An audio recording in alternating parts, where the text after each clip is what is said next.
Yo, what's up mga kaibigan? Nali na tayo magkwentuhan. So kahapon nga ay halimaw na stats ang pinakita ng two-time MVP Giannis Antetokounmpo. Siya ay gumawa ng 48 points and 17 rebounds on 16 of 25 shooting sa field. Ganun ba man ay natalo pa din nga sila ng Houston Rockets. The game before that ay nagtala din siya ng 44 points, 14 rebounds, 7 assists and 2 blocks on 19 of 28 shooting sa field. Nakuha nga nila ang panalo ngunit muntik pa nga sila matalo ng San Antonio Spurs na dahil sa dulo ng Western Conference at hindi nga ito dapat nangyayari sa Milwaukee Bucks na may talent na pang championship caliber.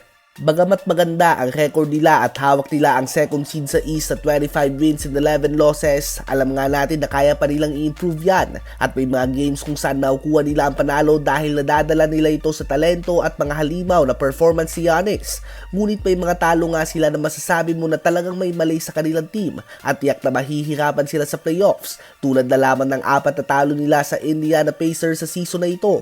Kaya naman bilang leader ng team na ito ay nilabas nga ni Giannis ang kanyang saloobin at sinabi niya na everybody needs to be better. Kailangan nga daw nila na mas gumaling pa, lahat sila. Kailangan nilang ayusin ang kanilang depensa. Kailangan nila na mas magtiwala pa sa isa't isa. Kailangan na mas maging mahusay ang kanilang coach. Lahat nga daw, kahit yung equipment manager nga daw ay kailangan mas galingan ang paglaban ng kanilang damit.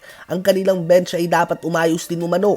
Ang mga leaders din umano ng team na ito ay kailangan na maging mas vocal pa. Kailangan mas madaming tira may pasok nila. Again na ang depensa at kailangan nila na magkaroon ng mas magandang strategy.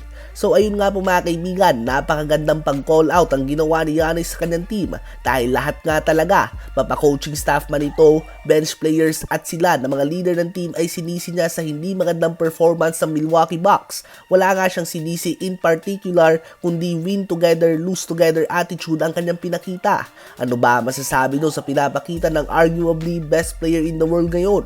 Habang all smiles naman na dumating sa Pilipinas ang 3-time Defensive Player of the Year winner Dwight Howard, kasama niya nga ang Gilas legend Kuya Andre Blatch. Sinalubong nga sila ng madaming Filipino fans at tuwang-tuwa dito si Superman at si Kuya Andre. Ang dalawang NBA veteran na ito ay maglalaro para sa Strong Group Team Philippines sa darating na Dubai International Championship na gaganapin sa January 19 to 28. Bukod sa kanila ay kasama pa nga nilang former OKC Thunder lockdown defender Andre Robertson. Habang si Justin Brownlee naman ay naghihintay pa nga ng go signal ng organizers matapos ang doping issue noong Asian Games. Kung hindi nga ako nagkakamali ay posibleng si Dwight Howard na ang pinaka high profile player na maglalaro para sa Pilipinas. Isa nga itong NBA legend and future Hall of Famer. Madami nga nagsasabi na mas deserve pa ni Dwight Howard na makapasok sa top 75 greatest players of all time kaysa kay Anthony Davis. Sa ngayon ay sinusubukan pa din ni Dwight Howard na makabalik sa NBA at gagawin niyang stepping stone ang paglalaro para sa Pilipinas, hoping na maipakita niya na sa mga scouts na effective pa din siya at deserving pa din siya na mabigyan ng roster spot sa NBA. Ano ba ang masasabi niyo tungkol dito?